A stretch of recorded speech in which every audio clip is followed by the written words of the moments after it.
To all of you. मैं Brajesh Kumar, biology faculty, आप सभी का online classes Tagore children academy Surajgarh में स्वागत करता हूँ। बच्चों, इससे पहले वाले वीडियो में मैंने क्लास एबीज प्रारंभ किया था, आपको पक्षी वर्ग पढ़ाना प्रारंभ किया था, ठीक है, जिसमें मैंने बहुत सारे आपको पॉइंट बताए थे। लगभग उसमें 16 पॉइंट कंप्लीट हुए थे, ठीक। क्योंकि ये देखिए सबसे कैसा वर्ग होता है, समतापी है। साथ ही हम ये कह रहे होते हैं कि इसमें अधिकतर जो एडाप्टेशन होते हैं वो एरियल होते हैं, इसलिए हमें इसमें थोड़ा सा टाइम भी ज़्यादा देना होता है, ठीक है। तो मैंने उस वीडियो में आपके 16 इसके कमेंट कंप्लीट किए थे। उससे आगे आज अपन इसी को कंटिन्यू करेंगे, जिसमें नेक्स्ट पॉइंट आता है 16 नंबर के बाद 17। इसमें देखिए ये कहा जाता है कि इनमें पाई जाने वाली जो सेंट्रम होता है, सेंट्रम को कहते हैं कशेरुककाय। इनमें पाया जाने वाला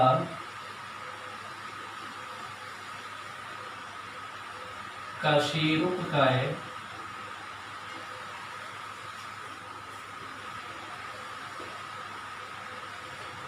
विषम गर्ती होता है, हेटेरोसिलस, विषम गर्ती होता है।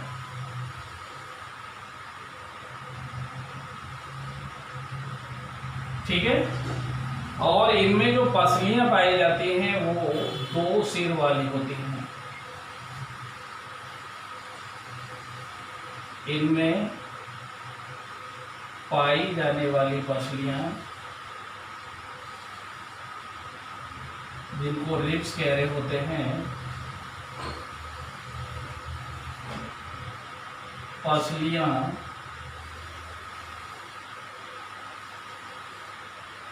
2 सिर वाली होती हैं, बाइफिट,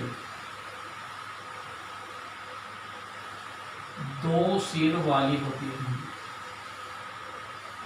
इनको या तो डबल हेडेड कह देते हैं, होती हैं, या इनको बाइफिट कह देते हैं, ठीक है।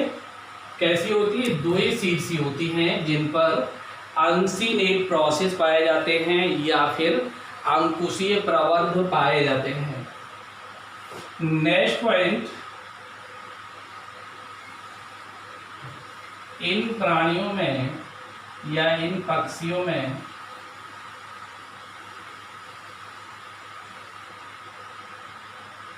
अंतःकंकाल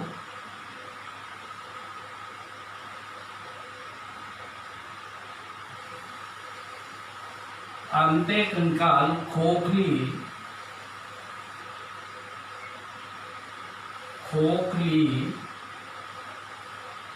अस्थियों से मिलकर बना होता है, अस्थियों से बना होता है।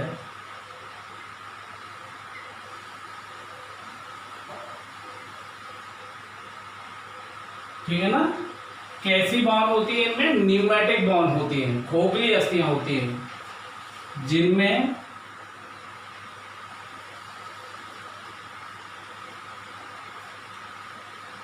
वायु भरी होती है, वायु भरी होती है। इस कारण शरीर कैसा हो जाता है? हल्का, ठीक है ना। इस कारण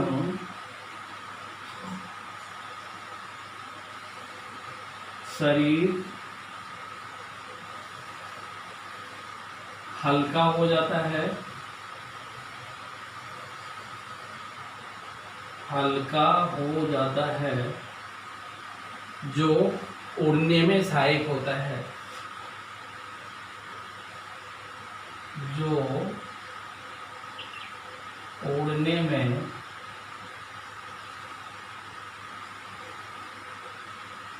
सहायक होता है।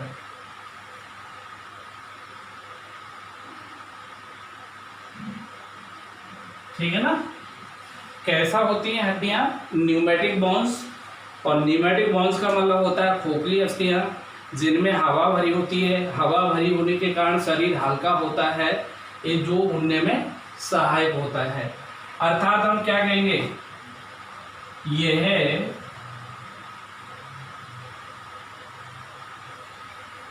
वायवीय अनुकूलन को दर्शाता है। वायवीय अनुकूलन को दर्शाता है, को दर्शाता है। ठीक। इसके पश्चात नेक्स्ट पॉइंट, इनमें श्वसन फेफड़ों द्वारा होता है। फेफड़ों द्वारा होता है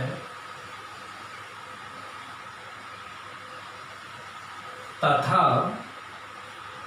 वायु को जुड़े रहते हैं। इनसे एयर चेम्बर्स,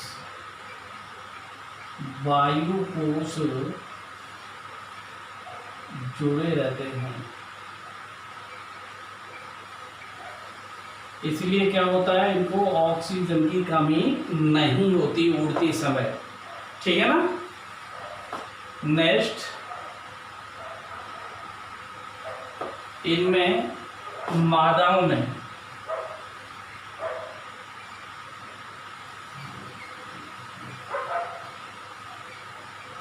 केवल माया अंडाशय एवं बाई अंडवाहिनी एवं बाई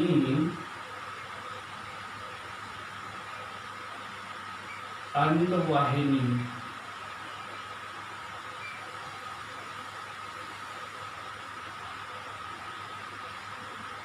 ही पाई जाती हैं, ही पाई जाती हैं।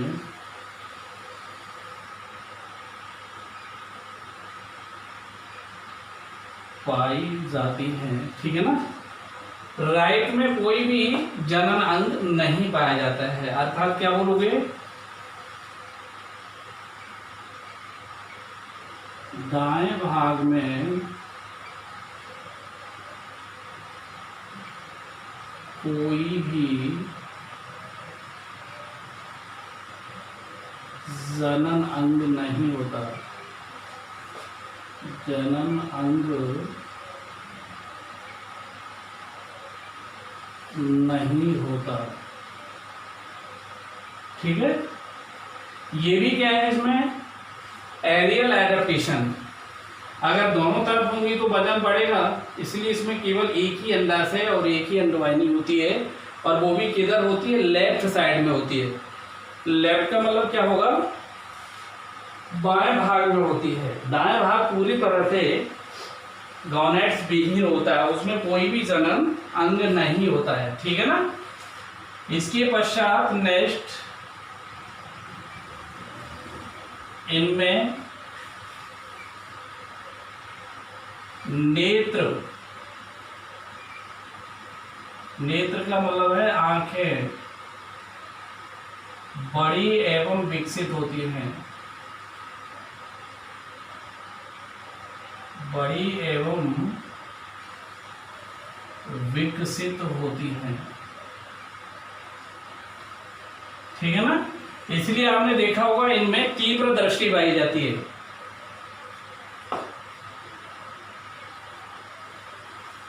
यही कारण है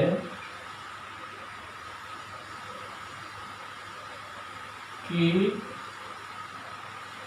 इनमें शार्प विजन पाया जाता है या तीव्र दृष्टि पाई जाती है। तीव्र दृष्टि पाई जाती है, पाई जाती है। ठीक है ना। कैसी दृष्टि होगी? तीव्र दृष्टि होगी। अब देखिए इसके बाद नेक्स्ट, नेत्रों में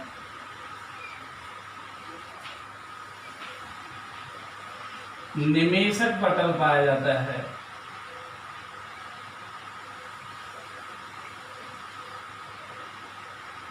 निमेषक पटल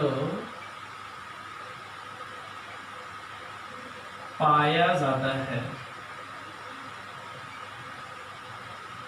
जो नेत्र में अंध बिंदु से पैक्टिन से जुड़ा रहता है। निमेषक पटल क्या होता है? आंख को सुरक्षित रखने वाली झिल्ली, जिसको हम कह रहे होते हैं निक्टिटेटिंग मेम्ब्रेन। क्या कह रहे होते हैं? निक्टिटेटिंग मेम्ब्रेन हमारे अंदर भी होती है। ये जो कोने हैं ना, इसमें आपने देखा होगा हल्का सा पिंड दिखाई देता है पिंक कलर का, इसे हम पिल्का सेमी लूनेरिस कह रहे होते हैं।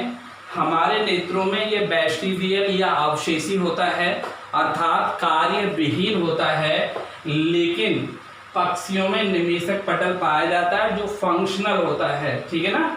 साथ में हम कह रहे होते हैं इनके नेत्र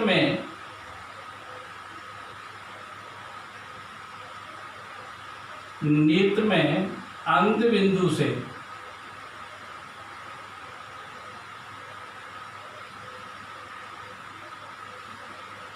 पैक्टिन जुड़ा रहता है। पैक्टिन जुड़ा रहता है।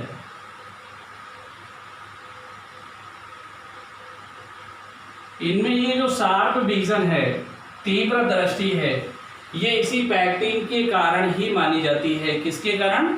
इस पैक्टिन के कारण ही मानी जाती है कि इनमें दूर तक देखने की क्षमता पाई जाती है। आपने देखा होगा हम जमीन पर छोटे से छोटा ग्रेन्स डाल दें, इवन सरसों के दाने डाल दें, तब भी आकाश में कितनी ही ऊंचाई पर पक्षी उड़ रहे होते हैं और वो उनको आसानी से देख लेते हैं। ठीक है ना।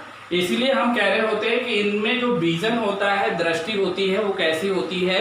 शार्प होती है, अर्थात तीव्र दृष्टि होती है। ठीक है ना।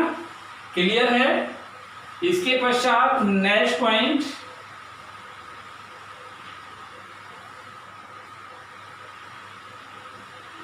सभी प्राणी या सभी पक्षी एक लिंगी होते हैं, एक लिंगी होते हैं।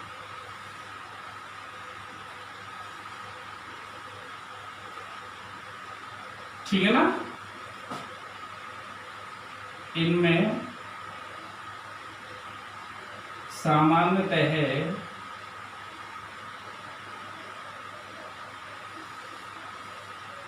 मैथुनांग नहीं पाए जाते। मैथुनांग नहीं पाए जाते, नहीं पाए जाते।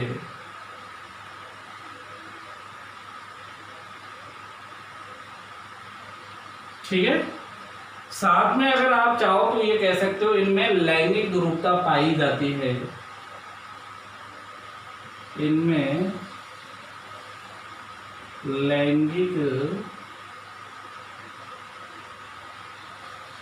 द्रुवता पाई जाती है।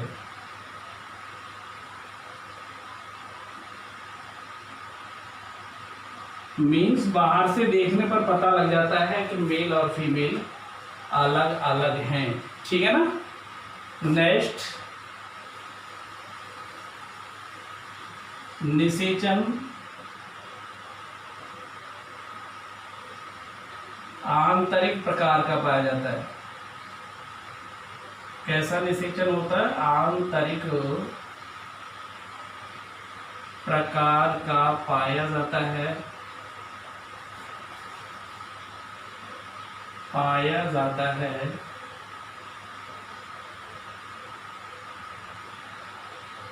ठीक है ना।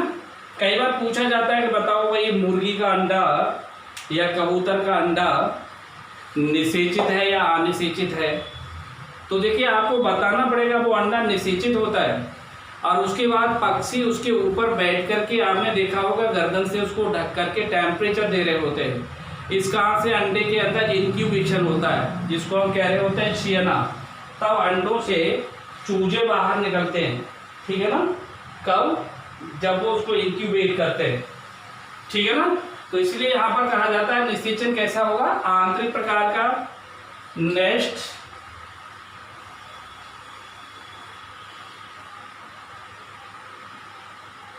आगे देखिए इसमें कहा जा रहा होता है विदलन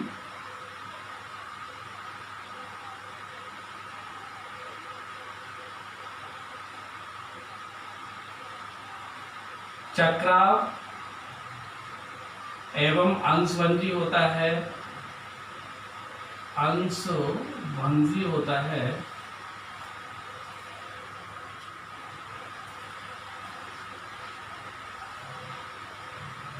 ठीक है। नेक्स्ट पॉइंट, इनमें उच्च दर्जे की उच्च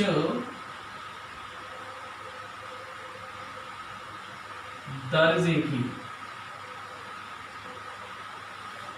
पैतृक रक्षण पाई जाती है। पैतृक का मतलब होता है पैरेंटल केयर, पैतृक रक्षण पाई जाती है।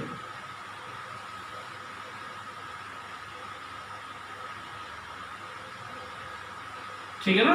आपने देखा होगा पैरेंटल केयर पाई जाती है, पैतृक रक्षण।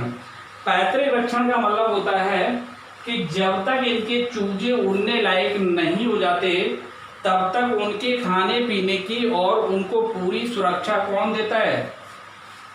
माता पिता मीन्स उनके जनक देते हैं, पेरेंट्स देते हैं। इसलिए इसको कह रहे होते हैं पैरेंटल केयर। ऐसे अगर हमारे अंदर देखा जाए मानव में हाई क्लास पैरेंटल केयर पाई जाती है। आप लोग जानते हो कि चाहे बच्चे कितने ही बड़े हो जाए और कितने ही समझदार हो जाए तब भी उनको कौन केयर करता है? पेरेंट केयर कर रहे होते हैं। ठीक है ना। माता पिता उनकी देखभाल करने में ज़्यादा विश्वास रखते हैं। इट मीन्स जो मैमेलिया है इसमें हाई क्लास पैरेंटल केयर पाई जाती है। वैसे ही देखोगे तो यहाँ पर पक्षियों में भी हाई क्लास पैरेंटल केयर पाई जाती है, पैतृक रक्षण पाया जाता है। ठीक है ना। नेक्स्ट,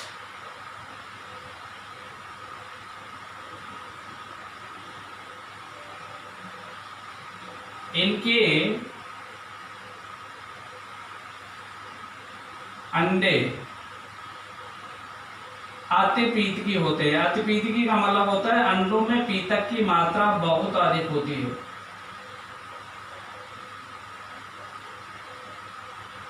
अतिपीतकी होते हैं।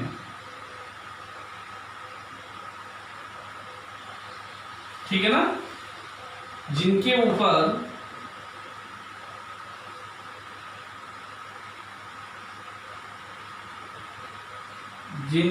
ऊपर CaCO3 से बना हुआ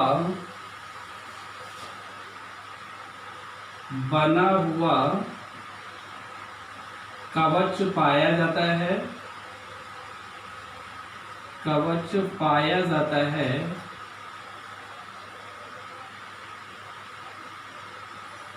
ठीक है। ऐसे अंडों को क्या बोलोगे? ऐसे अंडों को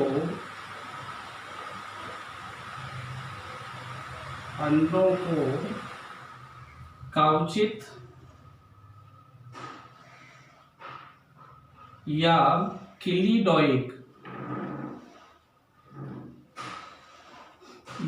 किलीडोइक अंडे कह देते हैं। कहते हैं,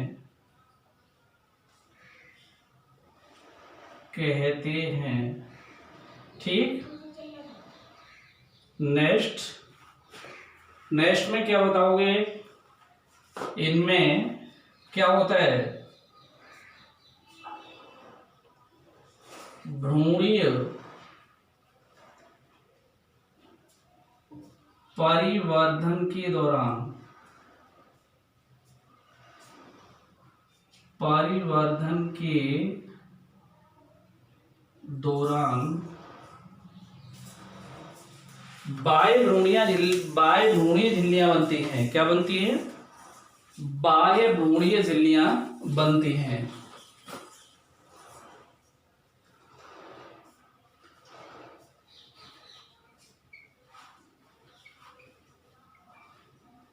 भ्रूणीय झिल्लियां बनती हैं,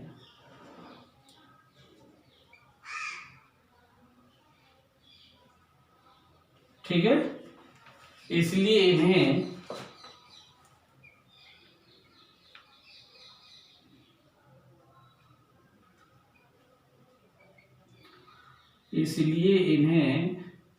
एमनियोटा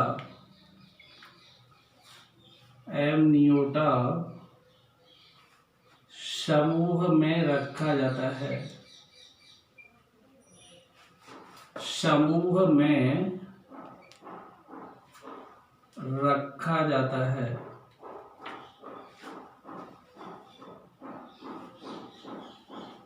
कौन से समूह में? एमनियोटा समूह में रखे होते हैं। अगर ये भ्रूणीय झिल्लियां ना पाई जाएं, जिसमें मैंने बताया था एक एमनियन होती है, यॉर्क शेक होती है, कॉरियन होती है, ठीक है ना, और क्या पाई जा रही होती है? एलेंटोइस।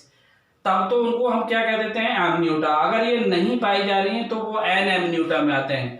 आपकी जो मछलियां हैं वो एन एमनियोटा में आती हैं, एम्फीबिया एन एमनियोटा में आता है। लेकिन इसके बाद आप जितने भी आगे जाओगे वो सारे किस में आएंगे? एमनियोटा में, जिसमें हम एबीज का नाम लेते हैं। एबीज के बाद हम किसका नाम ले सकते हैं? बताओ। एबीज के बाद नाम लिया जा सकता है आप स्तनधारियों का, ठीक है, और रेप्टिलिया का नाम। ये सब किस में आते हैं? एमनियोटा में आते हैं, ठीक है ना। अब देखिए इसके पश्चात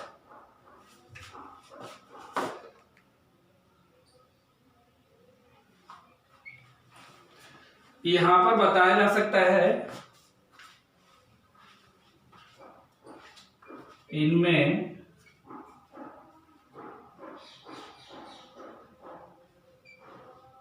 भ्रूणीय विकास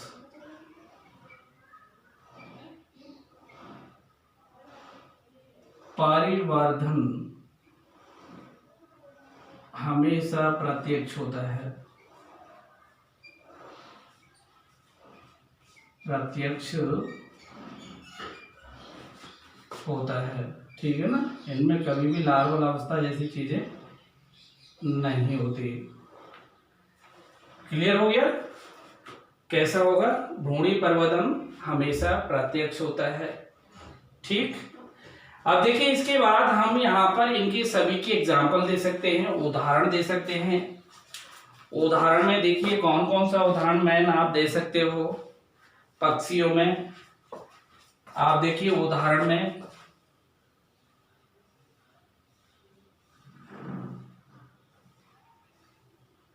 एक नाम दिया जा सकता है कबूतर का, जिसको पिजियन कहा जाता है, कोलंबा लीबिया कहा जाता है। नाम दे सकते हैं पीकॉक, मोर, जिसको पैरोक्रिस्टेटस कह देते हैं। मोर के बाद नाम दे सकते हैं घरेलू चिड़िया, हाउस स्पैरो, घरेलू चिड़िया इसको कह रहे होते हैं हाउस स्पैरो, जिसका जूलॉजिकल नाम होता है पेसर डोमेस्टिकस, ठीक है। इंडियन पैरोट, जिसको क्या बोला जाता है? तोता। इसके बाद में क्रो, स्प्लेंडेंस बैंगेलेंसिस, जिसको बोलते हो आप लोग कौवा या कौवा, ठीक है। इसके बाद में बतख, डक,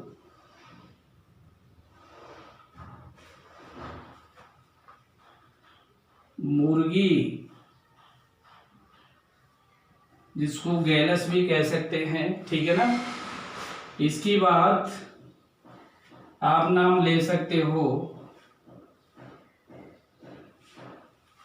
ये सारे के सारे तो आप जानते ही हो ना।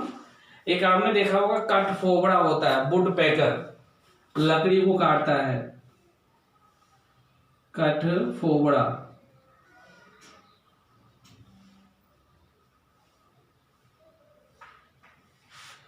इसके बाद में फाख्ता, या चाहो तो वल्चर का नाम दे सकते हो, जिसको कहा जा रहा होता है गिद्ध।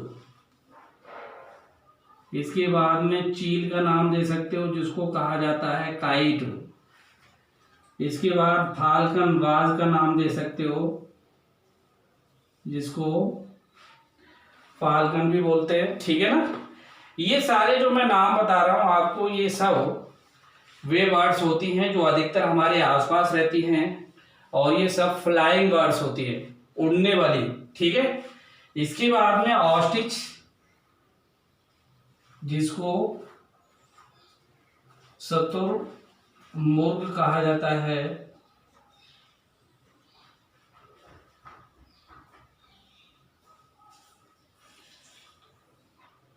ठीक, इसको ऑस्ट्रिच कह रहे होते हैं। एक यहाँ पर कीवी होती है, कैज़ुबरी होती है, एमू है,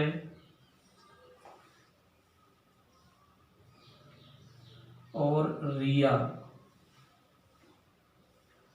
RHEA। ये जो मैंने नाम लिखे ये सारे फ्लाइटलेस हैं, ये उड़ नहीं पाते हैं, नॉन फ्लाइंग बर्ड्स होती हैं, ठीक है। कौन सी? ये सारी की सारी बर्ड्स कैसी होती हैं? नॉन फ्लाइंग बर्ड्स, अर्थात फ्लाइटलेस। और ऊपर जितने भी नाम आपके दे रखे हैं वो सारी बर्ड्स कौन सी होती हैं? फ्लाइंग बर्ड्स होती हैं, अर्थात वो उड़ पा रही होती हैं, ठीक है ना। अब देखिए, पूछा जाता है कि ये जो फ्लाइंग बर्ड्स है, नॉन फ्लाइंग बर्ड्स है, इनमें देखिए मुख्य रूप से दो डिफरेंस होते हैं, दो अंतर होते हैं। जो फ्लाइट बर्ड्स होती हैं उनमें पाए जाने वाले जो पंख होते हैं वो विकसित होते हैं, और जो नॉन फ्लाइंग बर्ड्स होती हैं उनमें पाए जाने वाले जो पंख होते हैं वो विकसित नहीं होते, वेस्टिजियल होते हैं। जैसे अगर आपने पंख देखा होगा, पंख की देखिए इस तरह से संरचना होती है,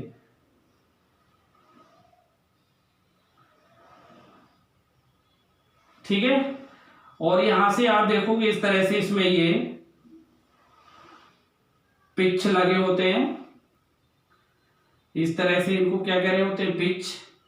दोनों तरफ इस तरह से लगे होते हैं ये पिच। पंख देखा होगा सभी ने। ये इनकी बॉडी में एम्बेडेड वाला पार्ट होता है, ट्रांसपेरेंट होता है। बीच में एक ये डंठल जिसको रैकिस कह रहे होते हैं, और ये सारे पिच होते हैं। अब देखिए इन पिच में या बार्स में बीच बीच में इस तरह से देखो पिच्छिकाएं लगी होती हैं, जिनको कह रहे होते हैं बारब्यूल्स। क्या कह रहे होते हैं? बारब्यूल्स। इस तरह से ये लगी होती हैं, ठीक है। ये जो बारब्यूल्स लगे होते हैं ये क्या करते हैं? इंटरलॉकिंग अरेंजमेंट बना देते हैं। इंटरलॉकिंग अरेंजमेंट का मतलब होता है जैसे ताला लगा देते हैं ना, ताले की तरह ये एक दूसरे को बिल्कुल इंटरलॉक कर देते हैं। इसलिए इन पंखों के अंदर से हवा एक्रॉस नहीं करती, हवा इनके अंदर से पार नहीं होती है। इसलिए वो जो बर्ड्स होती हैं उनमें जो ये पंख है वो आसानी से उड़ जाती, फ्लाई कर लेती है।